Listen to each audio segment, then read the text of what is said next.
Arestik, liburu fundazional bat utzi zigun, Arri eta Herri. Haren aurretik, Maldan Behera. Maldan Beherak zertok izango luke gaur gurean, haren ondotik, Arri eta Herri etorri izan ez balitz. Galdera horren aritik. Arri eta Herri den bezalakoa litzateke Maldan Behera gabe. Galdera horiek nituen buruan, bi liburuok berrirakurtzen hasi nintzenean, hitzaldi ziklo honetako arduradunen gonbidapenaren aritik.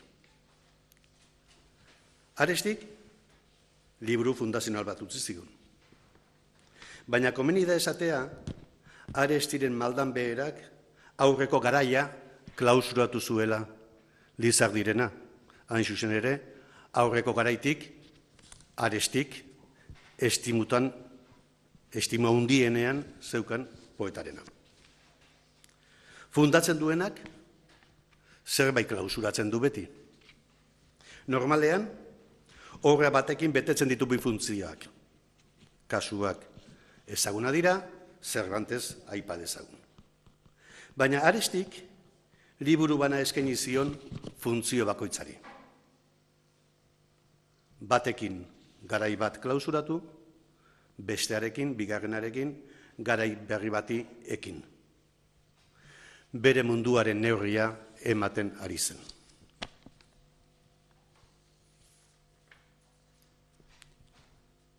Non kontatuko dudan, oso labur, zein trenpurekin ekin nion berrirakoketa honi. Arestik bere garaia gainezkatu zuen, eta gu ere gainezkatu egin gintuen. Haren bezalako orduko proiekzioak, oihartzuna eta itzala galdu izana, ez litzateke gaur harritzeko izango. Gainera, poesia soziala egiten zuen. Baina bizi zelarik hain zen itxaltzua. Baina denboraren joanak, erkindu ordez, haunditu egin duaren figura. Batzuetan, desorekatu ere bai. Hil aurretik eta ondoren, nozitu behar izan zituen gaitzespen eta destaina politikoek, haren balio literarioa lausotzeraino. Berak idatzi zuen Axular bakatu, Otizaren gatek ari zelarik. Inor ez da profeta bere mendean. Idazle batek ala esan behar zuen bere mendean. Mendea denbora iraga nahi duelako, gainditu nahi duelako, eta ez bere herrian. Momentu jakin batean edo garai jakin batean biak gertatu zitzaizkion. Bere mendean eta baita bere herrian ere ez izatea profeta. Baina bere garaian, idazten ari zen garaian profeta izan zen. Arestik, Otizagatik idatzitakoa, guk Arestigatik esan dezakegu. Antigualean profetak harrika hiltzen zituzten, gaur egunean arbuioz, desamodioz eta desprezioz. Halako kezkak nituen, halako oroitzapena nituen buruan, berrirakoketari ekin nionean. Konprobatu nahi nuen halaber, bertso librearen autuak, errimatik eta metrotik urrundizanak, zer nolako musika sortzen zuen poemaren beraren egituran. Euskeraren musikaltasunaren baitan, nire barne muinetako entzumenean horrek ere, garrantzia handia baitu poesi irakurle batentzat. Gogoan nuen, Arestiren poemek zer nolako lotura zuten bere garaiko gizartearekin ere. Eta gaurkoarekin, haren poesiak esango zidan ezer nostalgiaren gainetik. Denborak erantzitako erdoilak ere ikusi nahi nizkion poesiari berari eta Arestik zerabilerenari.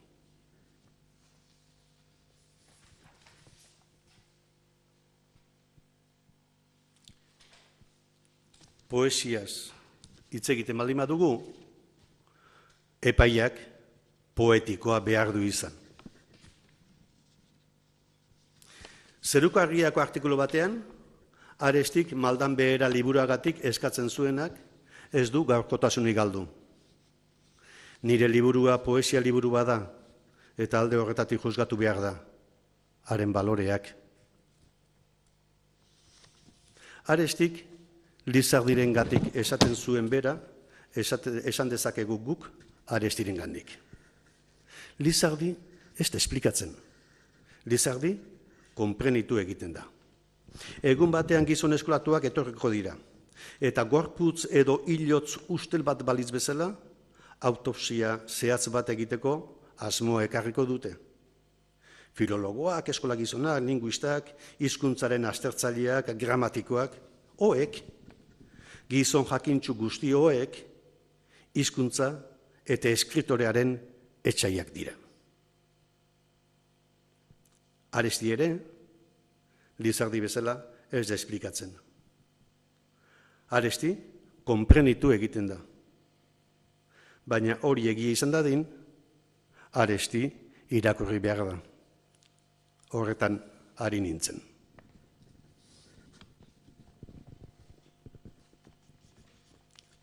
Irakurle berriak. Ibon Sarasolak dio, Harri eta Herri izan zela, Euskal irakurle berrien zati nagusi batek ezagutu zuen lehen obra. Irakurle berriak. Sarasolaren aipamen horrek, esaldia 1971 da, asko iradokitzen du. Arestik Harri eta Herri argitaratzen duenean, 1974 urtean, kontzientzia literario berri bat sortzen ari da gurean. Eta kontzientzia literario berri horri ari zaio Aresti hizketan. Testu inguru horretan irakurri nuen lehendabiziko aldiz Arestiren poema liburua. Joan Mari Lekuna irakasle nuen eta Joan Mari Lekunaren idarokizunez. 17 urte nituen. Irakurle berrien kontzientzia horretatik gatoz. Aresti euskaldun berri. Orduko gutariko asko, berriz, euskaldun zaharrak izanagatik ere, hizkuntza erdoitzen hasiak. Eskolaren eraginez noski. Gaztelaniaz irakurtzen genuen. Nik gaztelaniaz irakurtzen nuen eta garaia hartan naiz eta poesiarik ez dudan idatzi, poesia irakurtzen nuen batez ere. Eta antzerkia, novela gutxiago. Eta testuinguru horretan hartu nuen nik Harri eta Herri eskuetan. Euskararen orduko munduan, batere ohikoa etzen, irakurle kontzientzia batetik, irakurtzen dut gaur, irakurtzen dudana. Kontzientzia literariotik, baita botiken papelak edo prospektuak irakurtzen ditudanean ere. Beti dago, esaldi baten antolamenduari buruzko zerbait nire kabutan gustatzen etzaidana eta orduan ark ere ematen dizkit pentsatzeko aukerak. Kontzientzia literariotik. 70ko hamarkadan, irakurlearen paradigma aldatzen hasita zegoen. Apalki, euskararen nukleotik literaturarenera. Euskara sustatzeko edo fedeari eusteko baino, irakurleak gozatzeko nahi genuen irakurri. Hausnartzeko, gure mundua sakundu eta besteena deskubritzeko.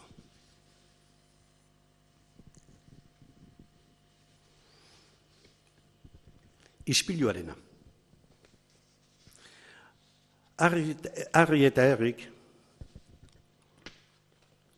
hitzaldia prestatzen ari nintzenean, nire buruari esaten nion zenbat aldiz esan beharkoten nuen Harri eta Herri, eta hemen ziklontan egon zen Maialen Lujan Biorekin ere gogoratzen nintzen, halako egora batean egokitu izan balitz.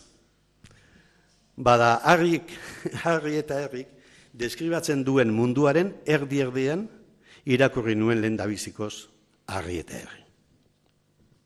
Diktadura, kapitalismo bortitzena, langileriaren kontzientzia, kontraesan sozialak, kontzilioa, sekularitzatzen hasi den gizartea, literaturaren auzia, euskararen auzitik independentziatzen hasi izana, euskara batua, Oteizaren jarrera estetizista, gaztelaniatik zetorrena. Orduko espirituaren ispilu nahiko fidela, aurkitu dut oraingo irakurketan. Aukera berri batekin, desente aztertu da Aresti, eta batzuetan oso ondo. Eta orduan ez neuzkan giltza asko dauzkat orain. Orduan ezagutzen ez nituen poema askoren testigu ingurua ezagutzen dut gaur. 17 urterekin irakurri nuenean, hainbat eta hainbat poema, testinguru ezagututa, nekez hartzen diozu gero ondoren hartzen dizkiozun, eta orain hartu dizkiodan kontuak. Gora bera jakina da noski. Baina berri irakurketaren hasieran, kirrinka gehien egiten zidana, edo harridura gehiena erakiten zidana, simbolo, erreferentzia eta hausnarketa erlijiosoen presentzia etengabea da. Ez nuen, hain ugariak zirenik uste, eta Arestirengandik datozenak dira. Hainbat eskandalo eragin zuen erreferentzia saria hori, gaur hain urruti ikusten dudana, ordukon ideologia nagusiaren ganako interes arkeologiako utzetik begiratzen dut gaur. Eta interes arkeologiko utzetik, edo interes historiko utzetik, konturatzen naiz, Arestiren orduko jarrera eta orduko kontuak garaiko historiarekin oso lotuta datozela. Hain zuzen ere, komunistek Italian bereziki, baina baita ere klandestinadean estaduan, estadu espainiarrean, komunistek eta kristauak daramaten neiko jardun aman komunarekin. Eta handikan datorrela, eta gero jakiten duzu, Arestik hainbat eta hainbat horrelako bileretan parte hartu zuela Bilbon.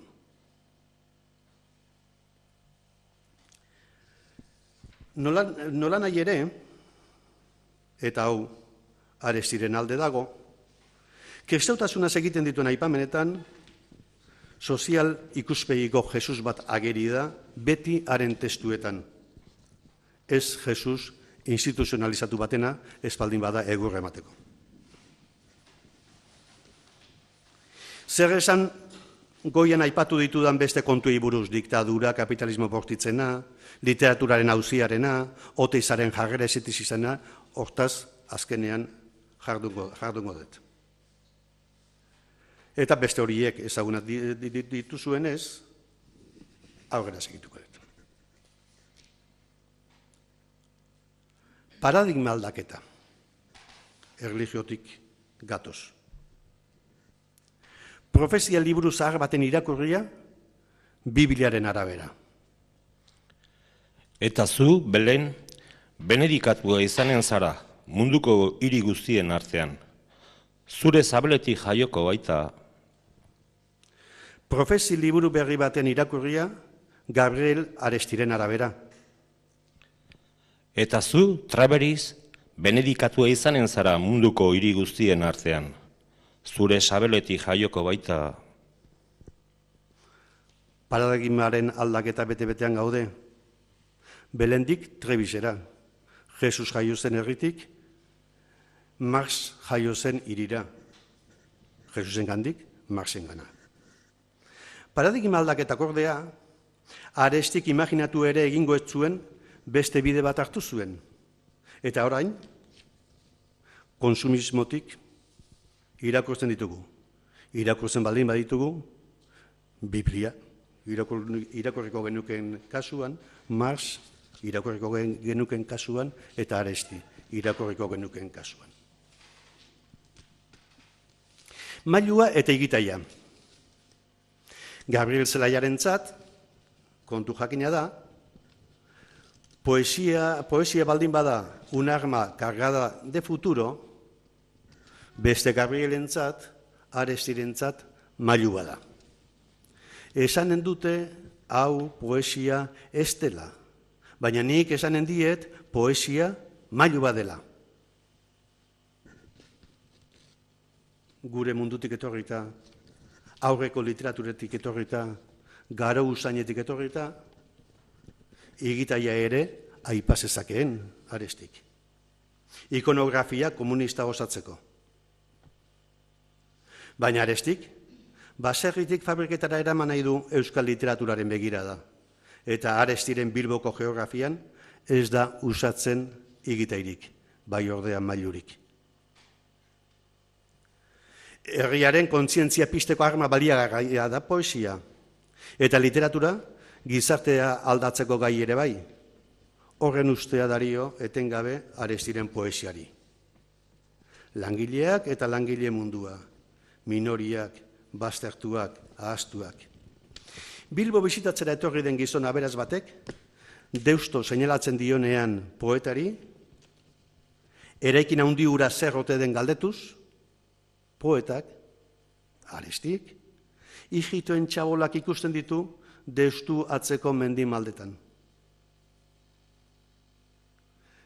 Poema irakurtzen ari nintzela, irriparra irten zitzaidan, ze hasirak eramaten ninduen gu ingeniera ere bai. Gero poesiak ez duela aktualidadeik esateko. Hau da Bilbo esan zuen gizonak, kapela zuria zeraman gizonak, eta hau da Bilbo esan zuen. Hau da pinturaren museoa esan zenuten. Peut-être esan nuen, ez dakit. Ez nenkien, eta zer, ez nahi lotxatzen. Zergatik Burgesa egonen da museo honetan izenez laudorioz, halako konteak eman zuen pintura hau, pilotaren eta marineruaren izenak hilobi baten gainean ez daudenean. Julian Landajo, Alderdi Komunistan berarekin zebilen langile bat zen, langile samari bat zen Zorrotzako portuan, eta alderdikidea beraz Arestirena, eta Zorrotzan hitu zen. Eta poeta dio Zorrotzako portuan aldarrika poeman. Ama gauean pentsatu zuen errekara erori nintzela, eta esan nuen, beti paratuko naiz gizonaren alde. Eta poema berean, okerbideak ez baitaki mintzaerarik, berdin tratatzen ditu erdalduna eta euskalduna.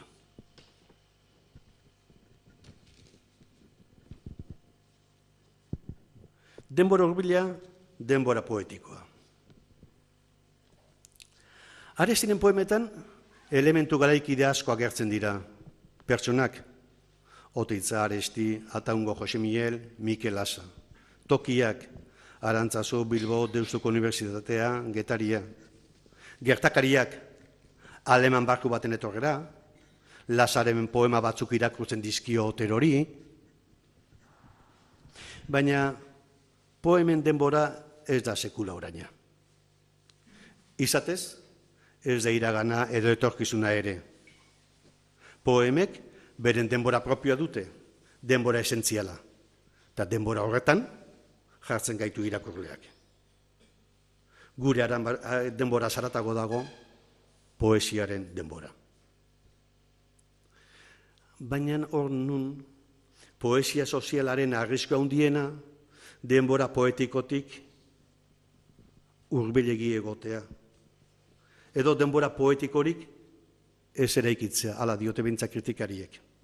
Eta Nerudari, adibidez, kritikatu izan zaio, hain zuzen ere, distantzi hori, hurbilegia egon izana eta ez jakin izana hori gainditzen. Arestik, ez beti, baina oraina traszenditzen du. Gure iragana eta etorkizuna baino haratago dago haren poema gehienen denbora.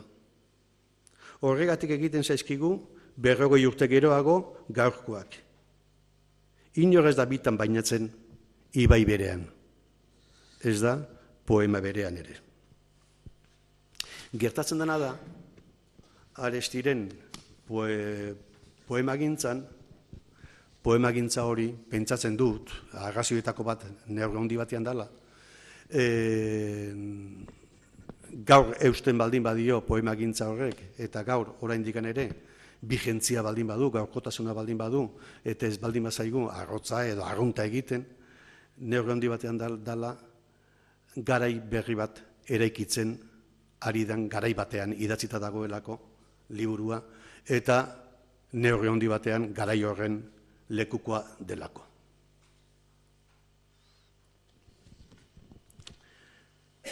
Poesia irakurle gaztearena. Blas de Otero, Gabriel Zelaia, Leon Felipe irakurtzen dituenik garai hartan. Poesia klasikoaren neurritasunak, poesia erromantikoko niaren zapartak, edo euskeraz irakurtzen hasitan nengoen gutxian Salvatore Michelenaren otoitz gisako poesiak, abailduraren erditik jainkoari egindako oihuak, haiek guztiak ez bezalako hurbiltasuna eskaintzen zidan Arestik eta poesia sozialak oroar. Arestik praktikatu zuen poesia motak, gaur ez du fama hundirik. Gaur goiti behera begiratzen diogu poesia soziala dituari. Eta hala ere, niretzat bintzat eta pentsatzen dut nire belaunaldiaren zateren neurri handi batean halaxe dela, erreferente ezinbestekoa da, bai Arestiren gatik, bai garaiko kantagintzaren gatik ere. Liburua sortu zen garaiko testuinguruak, gure historiarentzat hain garrantzitsua denak, liburuan zutik segitzen duelako aguantatzen du harrik eta herrik. Gogoratuko zarate, liburuaren hasieran dagoela, ni bete esaten dut, nik ezagutzen dudan genero literariorik zailena, niretzat bintzat zailena, poesia bera baino zailagoa, eskintzak egitea dela. Eta gogoratuko zarate nola, liburu honen sarreran dagoen zerrenda luze bat.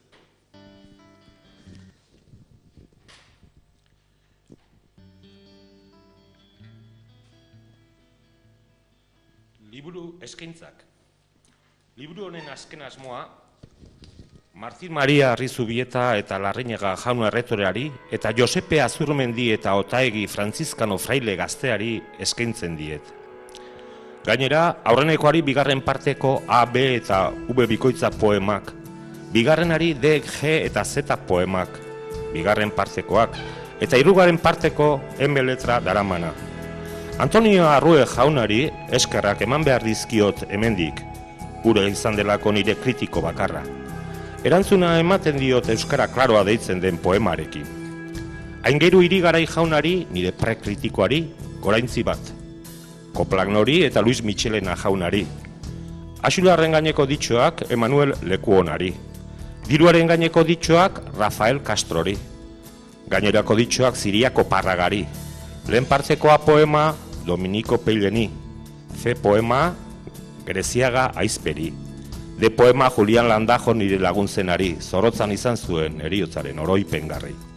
Eta I poemak Josepe Maria Basaldua, Vidal de Nicolás, Gregorio San Juan eta Julio Maruri poeteri. F poema Valentin Aurre Apaizari. H poema Bladi Oterori. G eta J poemak Mikel Lasari. KL eta M poemak Antonio Jiménez Perikasi. Bigarren partzeko F poema Severo Altueren azken egunen oroitzapenean. H poema Josepe Mikel Barandiaran jakintxuari. J poema Juane Maria nire anaiari. C poema Dario Ruiz Gomezi. Q poema luzea Jurgi Oteiza eskultoreari.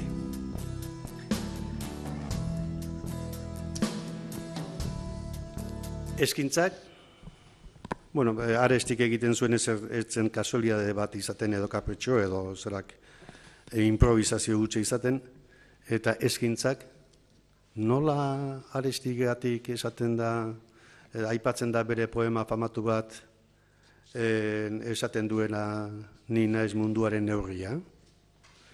Eskintzakin ematen ari zaiguna da bere munduaren neurria, garai hartako bere munduaren neurria, Bilbon, Euskal Herrian eta euskeraren eta gaztelaniaren munduan.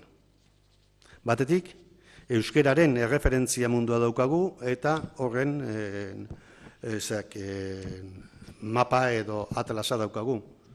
Eta hori ikusten ditugu, entzun ditugu, hainbat eta hainbat izen. Baina daude baita ere, Bilbon, berak parte hartzen duen tertulietako jendea dago, horien izen horien artean. Badaude, alderdikideak ere Partido Komunistekoak, eta badaude, hainbat aktibitate kulturaletako jendea. Pintoreak, idazleak, gaztelaniaz idazten duten, idazleak, eta musikariren bat ere badago tartean.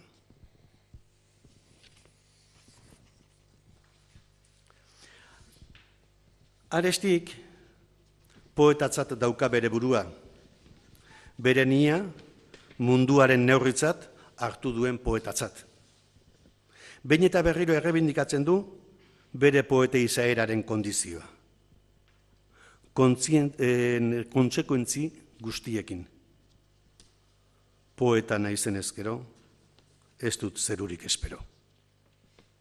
Baina bazen eskritorea ere, bere gustukoa zuen hitza erabiliz.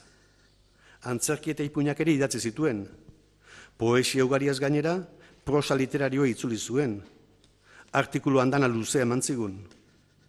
Eztabaida kulturalen sortzaile eta suspertzaile izan zen gutunen eta artikulen bidez. Baina Arestik, oroz gainetik, poetatzat dauka bere burua. Asko esan nahi du gutxirekin. Poesia desakralizatu nahi du, sakralizazio berri bat emanez. Poemak, lehen ere esan dugu, mailukada dira. Gure kontzientziak interpelatzen dituzten kolpeak. Poetak, gero bere eguneroko aktibidadean, eskritorearen gana garamatza, eta eskritoreak poetaren gana.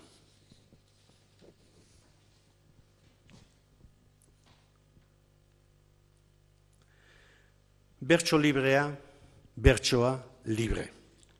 Ni naiz aditua bertso neurkeretan da kontuetan, baina nire jakituria faltatik, hau sartzen naiz, hainbat eta hainbat gauza berri ikusi ditudan, edo gauza bat edo beste bintzat, berri ikusi duena apuntatzen.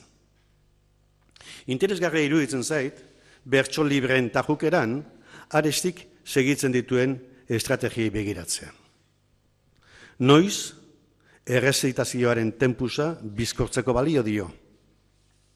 Noiz, pausatuago ibiltzeko. Antigualean, profetak harrika hiltzen zituzten. Gaur egunean, arbuioz, desamodioz eta desprezioz. Nik ez dakit nola Jorge Oteitzak aguantatzen duen orain artean hainbeste desprezio. Propio egiten ari naiz, irakurketa astiroa markatzeko desberdintasun horiek. Antigualean, profetak harrika hiltzen zituzten. Nik ez dakit nola Jorge Oteitzak aguantatu duen. Horrelakoetan da antzekoetan nenbilela, orain arte erreparatu ez nion kontu batekin egin nuen topo. Jakina denez, liburuak gaztelaniazko bertsioa dakar ezkerraldean, eskuinekoan erderazkoa, euskerazkoa bakatu. Hizkuntza bateko zein besteko bertsoen lerroak paraleloan daudenak, ia beti egokitzen dira. Hain estruktura sintaktiko desberdinak eta hain hizkuntza estruktura desberdinak izan arren gaztelaniak eta euskerak, bietan ia paraleloak dira. Yo no sé cómo Jorge Oteiza, nik ez dakit nola Jorge Oteitzak, ha aguantatu duen, hasta el momento, orain arte, tanto, hainbeste, desprezio.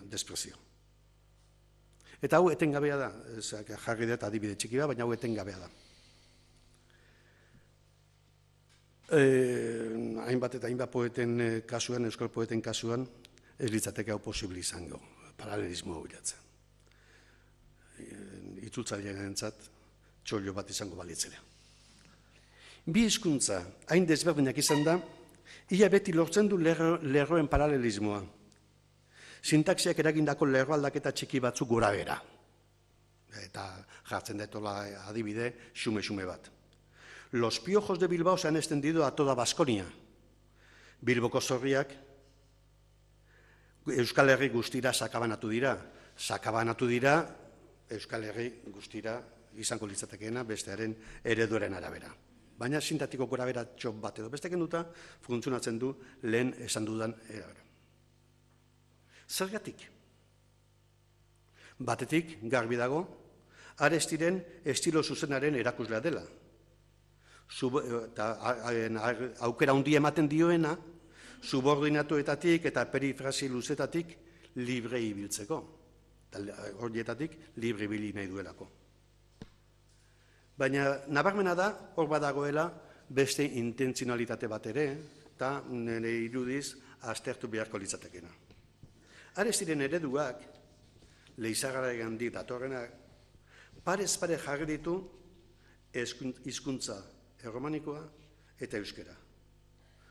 Eta plastikoki ere adierazten digu posible dela bien arteko hurbilketa, posiblea eta beharrezkoa Arestiren ustez.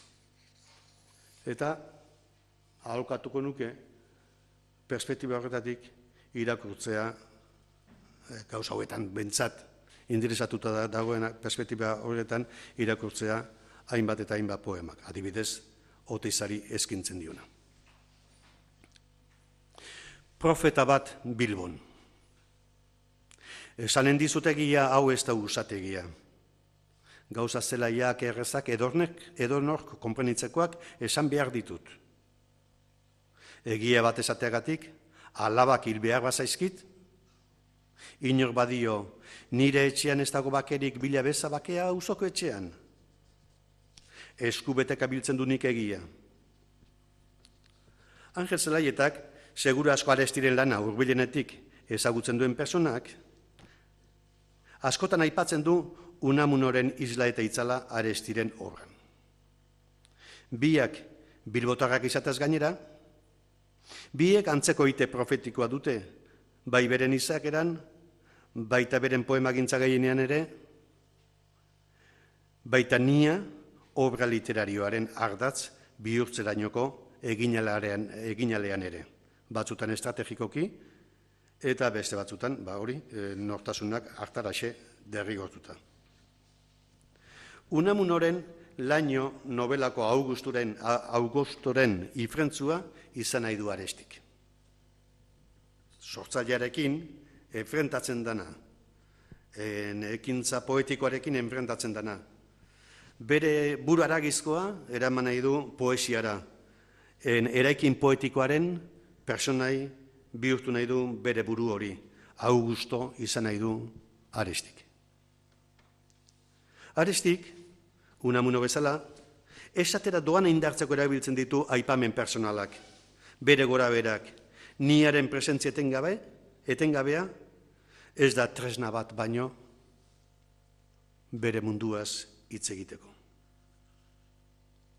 Judu herriak, arazoren bat duen aldiro, profeta bat agertzen da beti Bibliako horrietan. Alatxu agertu zitzaigun Aresti ere. Profeta bat, momentu historiko importante batean. Eta profete modura, noski, Aresti ere atril batetik mintzatzen zaigu, pulpitu batetik nahi baduzue, baina atril elizari gabe batetik.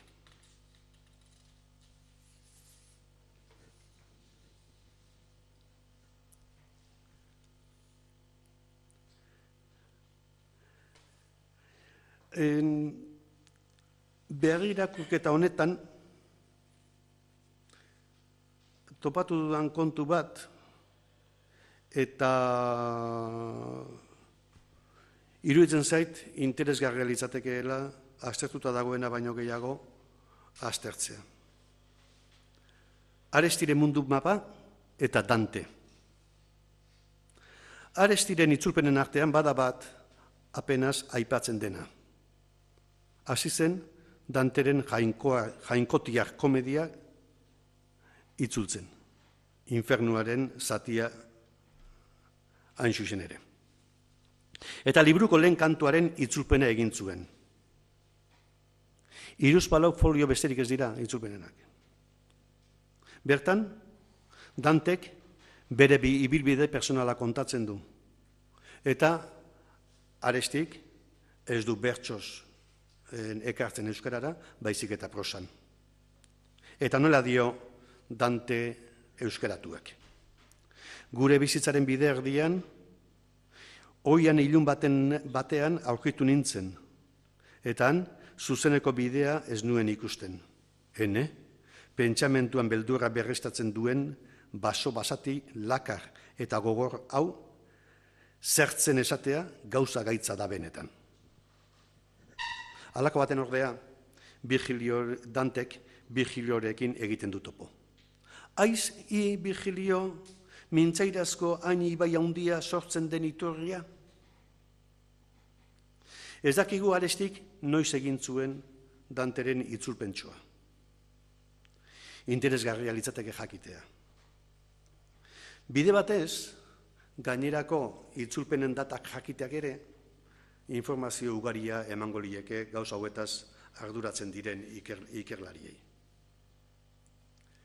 Nola nahi ere, Danteren kasuan izan zen bezala, Arestiren poetika proiektu zehatz baten emaitza da. Eta proiektu horren atzean, Dante dagoela uste dut, neurri batean bintzat. Dantek Virgilorekin daukan enkontrua bezalakoa da, maldan beherako. Arestik, Lizardiarekin egiten duena, eta Iratze ederrarekin, eta Lore mendiarekin. Alegia, aurreko belaunaldiko poetekin egiten duen enkontrua, baita ere Dantek aurreko poetekin egiten duen enkontrua bezalakoa. Aurelia Arkotxak apuntatzen duen bezala, Danteren selba oskura bezalako giro batean dago Aristi ere, bere ibilbidearen hasieran. Basamortuaren erdian, mirari baten zain. Arestik, Danteren nora urte batzuetara, maldan behera idatzi eta gero, eta handik urte batzutara, harri eta herri idazten duenean, berriro ere Danteren gana itzultzen da, eta esaten du poema batean. Gu ez gara hemen lasai bizi, guk ez dugu sentitzen paradisu bat, Dantek ere ez zuen olakurik asmatuko. Hau da, basatza handi bat. Hemen, aingeruen harimak ere likistuko lirake. Beraz, berrirakoketan ikusi uste izan dudan kontu bada Arestiren eta Danteren arteko lotura hori. Dantek bere garaiko mundua bildu zuen komediara. Arestik euskeraren mundua biltzen du. Lehen irakurri dituen harri eta herriko eskaintzak dira lekuko. Dantek italieraren duintasun kulturala eta heldutasun formala ekarri zituen bezala, ekarri nahi izan zizkion Arestik ere euskerari. Aresti bere neurria ematen ari zitzaion euskerari.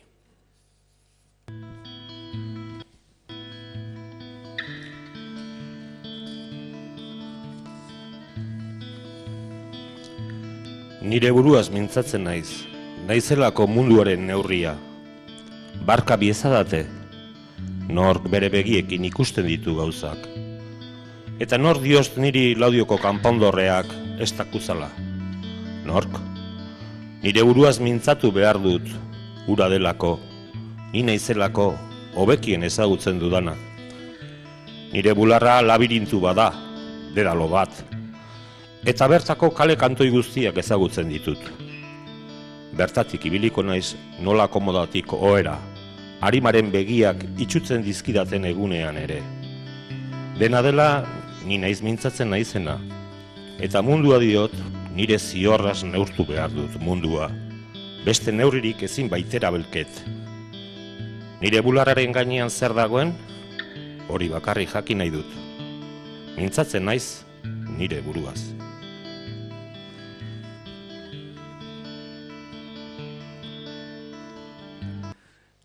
Gabriel Aresti,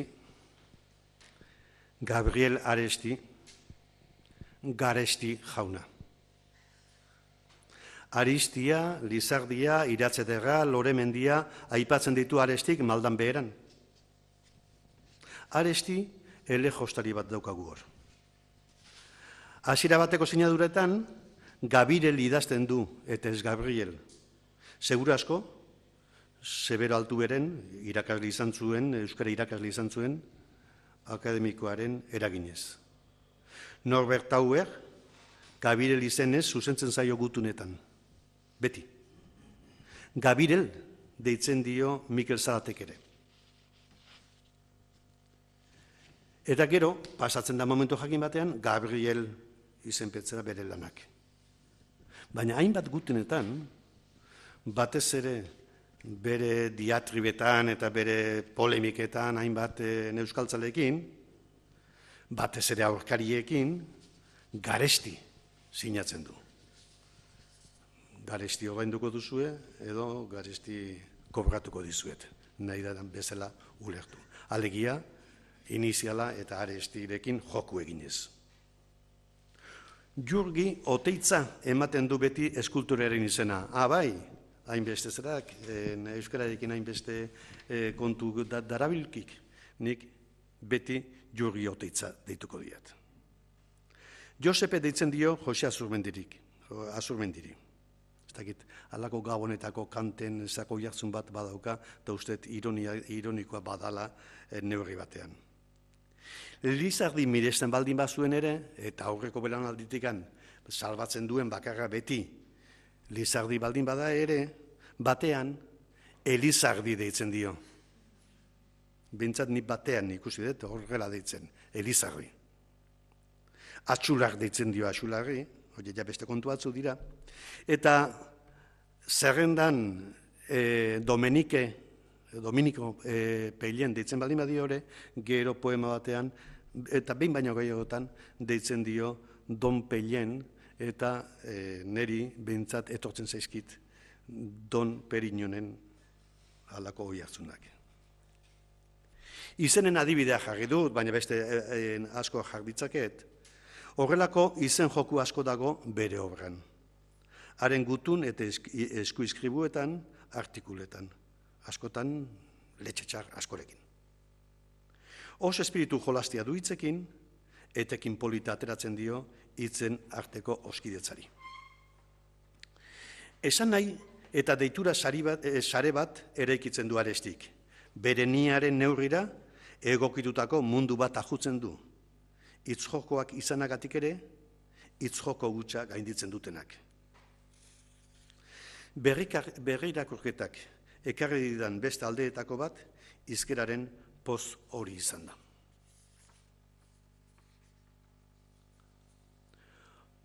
Oteiza, bidera irten zitzaionekoa edo harri zaharra erekin berri. Liburuaren egitura nagusia, liburu independente bat izan zitekeena primeran, Oteizari eskainitako poema luzea da.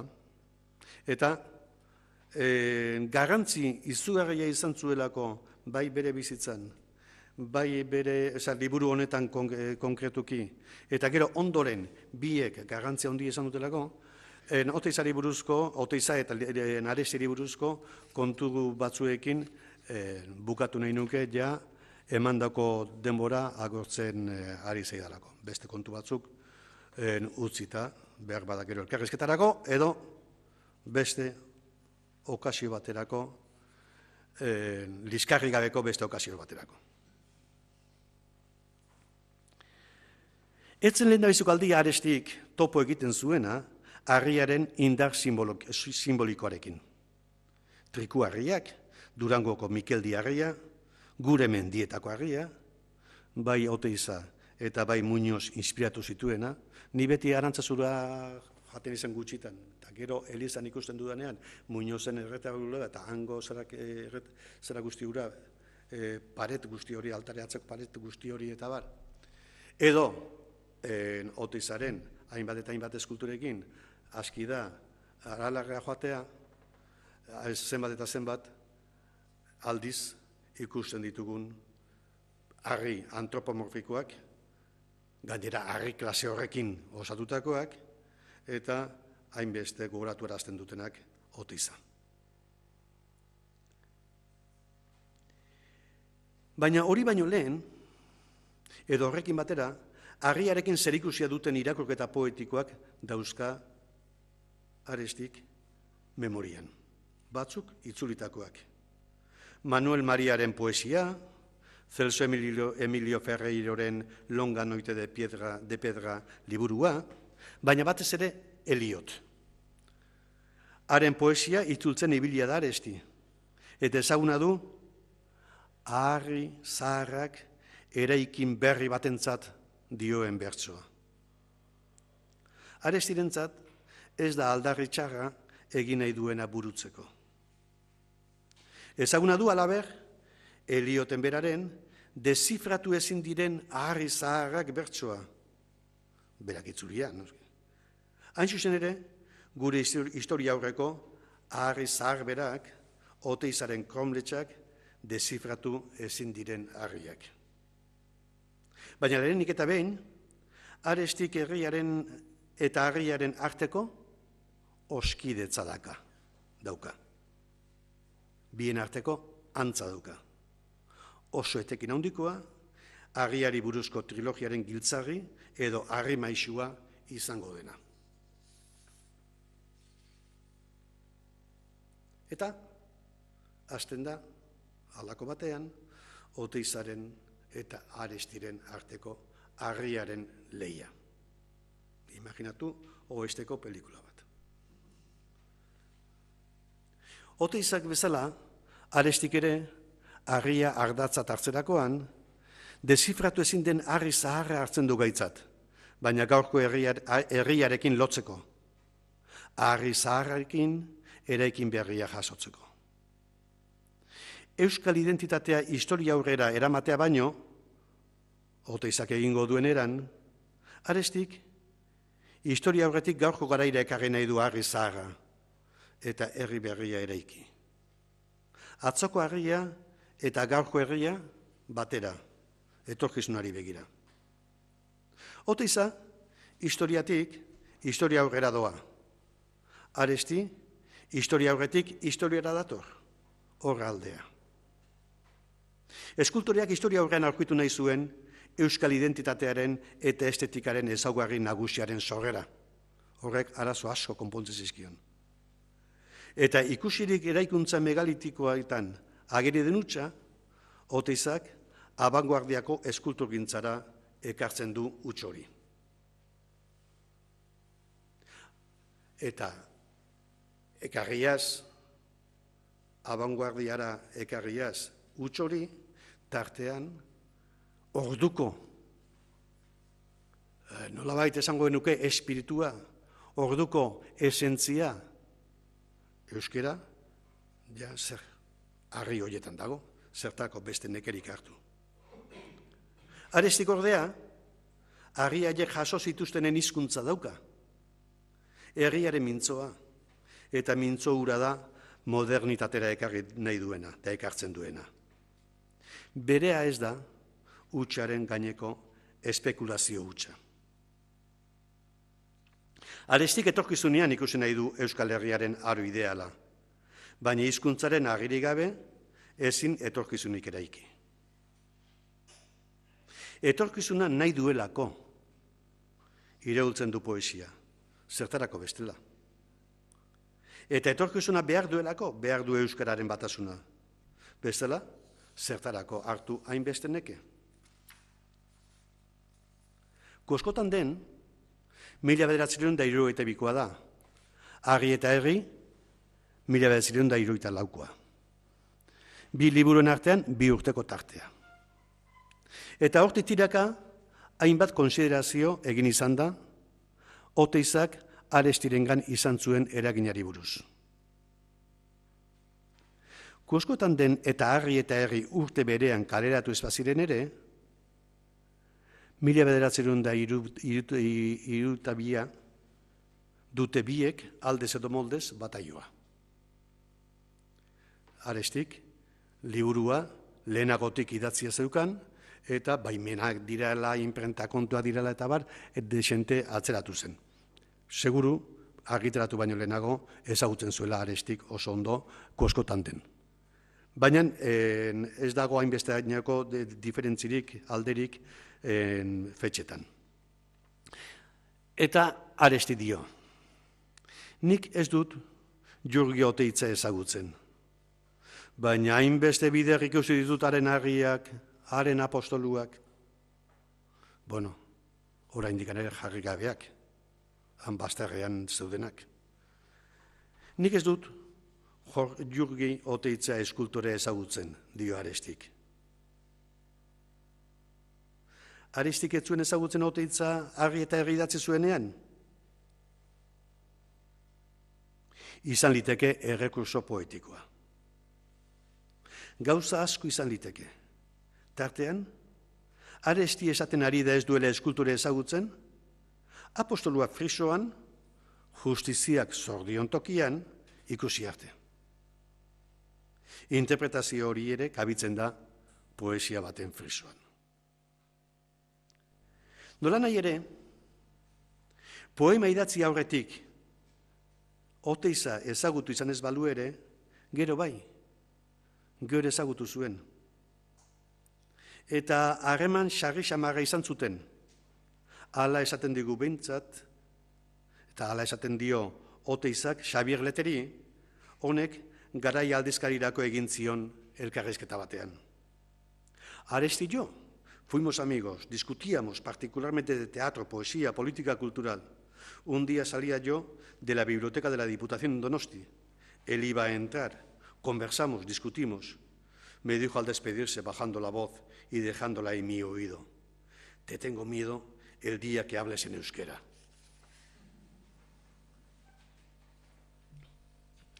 Arestik Oteizari esaten omen zion hori, badator gero Arestiren aitortza poetiko honekin, baina ironiaren bidetik. Nik ez dakit Jurgi Oteitza defenditu behar dudan. Edo Jurgi Oteitzak ni defenditu behar nauen.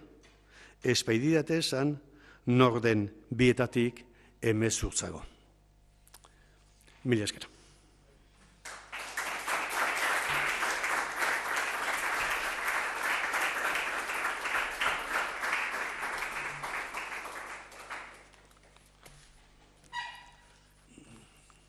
Galderari baduzue, zerbait apuntatzeko, eskaintzeko, oparitzeko.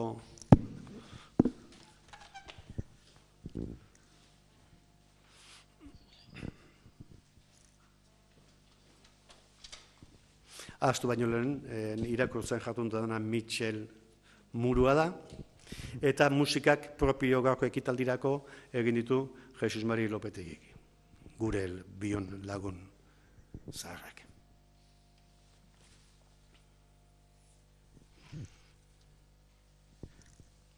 Bai, baina, bakatu. Berrogeita lau. Behatzi, berrogeita behatzi. Berrogeita behatzi. Angel, mila esker Italiatik. Nei buruatzen zaidan galdera, azken urte honetan buruan izan duana, eta badakigu Aresti izan zela bere garaian, eukizituela eztabaida sutsuak, polemikak eta bar. Eta ez zalantza ez ote den, orain urte hurrena dela eta ekitaldiak egin dira eta denetarik egin da. Eta ez ote den astu edo alde batera uzten bere beste alderdi hori, ez? Edo ez den ote den ekiten, orain ematen du Arestik jende guztiak eta Euskal Herriko familia guztiek bere egiten dutela, baina ez dakit impresioet alderdi hori edo eskutatu egiten dela, edo ez dakit orain inguruan iritzi duzun edo...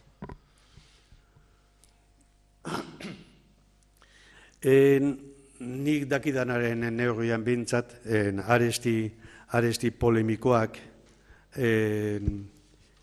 arazo handiak izan zituen euskararen establishment, garai hartako establishment harrekin, eta baita ere gero azkeneko bolaran establishment kulturalarekin, euskararekin zerikusia zuenarekin, eta gero azken bolaran baita ere politikorekin. Oraindik ere, Franco hila horreko urteetan gutxora bera. Eta hor neko baztertua izan zen, eta garai hartako espainolistatzat jotzen zen, eta egon zen boikot konkretu eta etengabe bat bolara jakin batean. Inoiz idatzi dut, hau gertakari hau, eta ni neu hor protagonista izan nitzalako kontatuko dut. Lizardiren, okerrezpanago, Lizardiren beti zarautzen bizigeranok, badakigu, beti badagola. Lizardi jaiozan gara ezak urte horrenen bat espaldin bada, hiltzaneko atea espaldin bada, bihotz begietan liburuaren argitarapenarena, beti badago urteren bat. Olako bat zalata, 1971 izan liteke urtea, hori erraza da jasotzen jakineko alde batean biltzen dira Lizardiri buruzko lan batzuk argitaratuko nituenak Angel Zelai eta Xabier eta nereak, eta urte hartakoa da. Orduan, poesia egun bat antolatu zen. Zarautzen. Orduan, holako ekitaldiak egiten ziren salon parrokialean. Eta niri deitu zidaten mai ingurua zeratzeko, moderatzeko edo. Eta ni poeta izan gabe nola bestela, eta orduan zeuden hainbat poeta gogoan dut, Xabierrete bazegoela, gogoan dut Joan Mari Lekuna bazegoela, eta gero etorri izan hainbat eta publikoan ere poeta baziran. Gogoan dut, orduntxe publikatu zuen zerbait Joan Mari Irigoienek, Antzala, Patxi Zabaletare antzan, eta hainbat poeta ere bildu zen egun hartan. Eta gero, jende asko zegoen, publiko asko zegoen, garaiaietan jende asko biltzen zen olako kontutara. Eta konbidatu ziren garai hartako poeta zerake. Eta jakin nuen, oso bezperetan jakin nuen, Gabriel Arestiri etxetzaiola konbidapenik pasa, baina propio ez zitzaiola pasa. Eta, izan genuen, garai haietan izatezen ziren alako trifulkaren bat edo izan genuen, eta hori zela eta. Eta, ekitaldia hasi eta 2 edo 3 minutu, 5 minututara, nun atzetik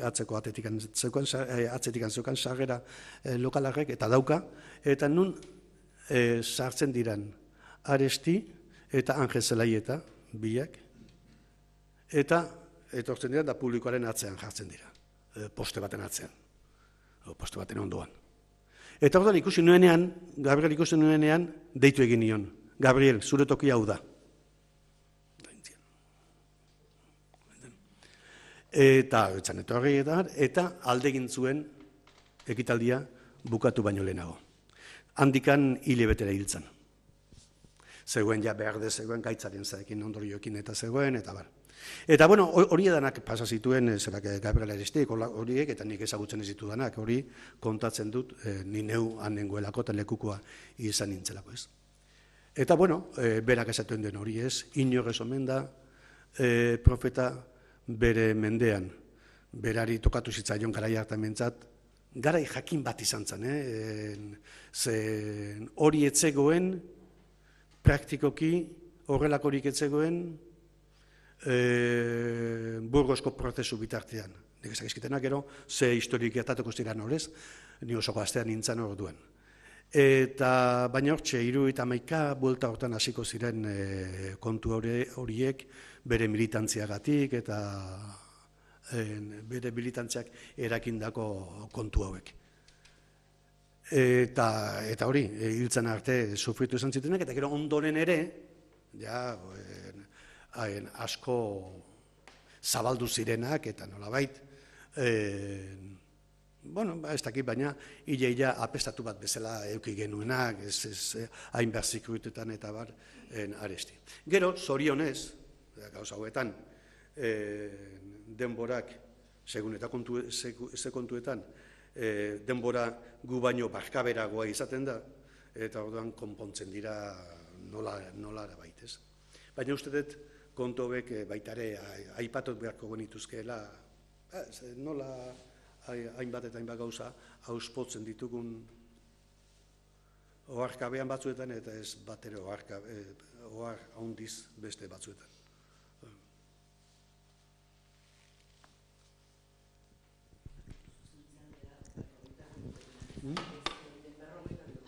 Berroita bi. Bai, berroita bederatzi esan dezunean, zera egintza, bai, berroita bi, bai.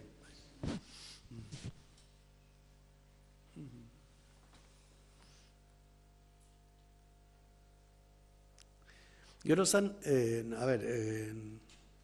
nik oroitzen dudan, berarekin izan dako harreman, zera laburren kontuagatik. Asko ibiltzen zen batera eta bestera. Etortzen zen oso sarri lurreko bileretara. Eta Bilbotik lurreko bileretara etortzeak suposatzen zuen, zerak, lanaren ondoren, gauez, ibili beharra autoan, eta suposatzen zuen autopistarik ez zegoela. Eta bi ordu egin behar zituela Bilbora, Bilbotik orduko errepidaietan. Eta oso sarri etortzen zen.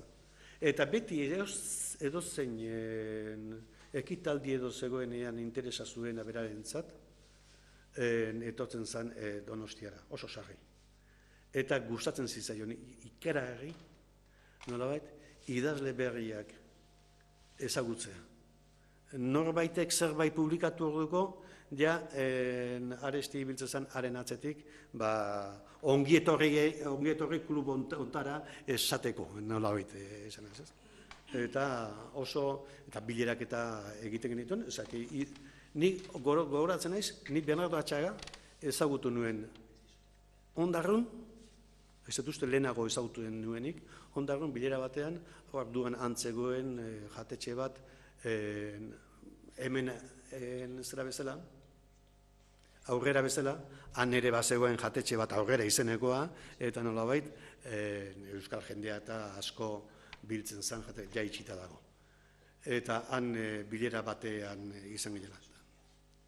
Eta, hori dira nik ditudan, unika gatxartean argiteratu nuenean beraekin izan dako harremanak, eta holako gozak.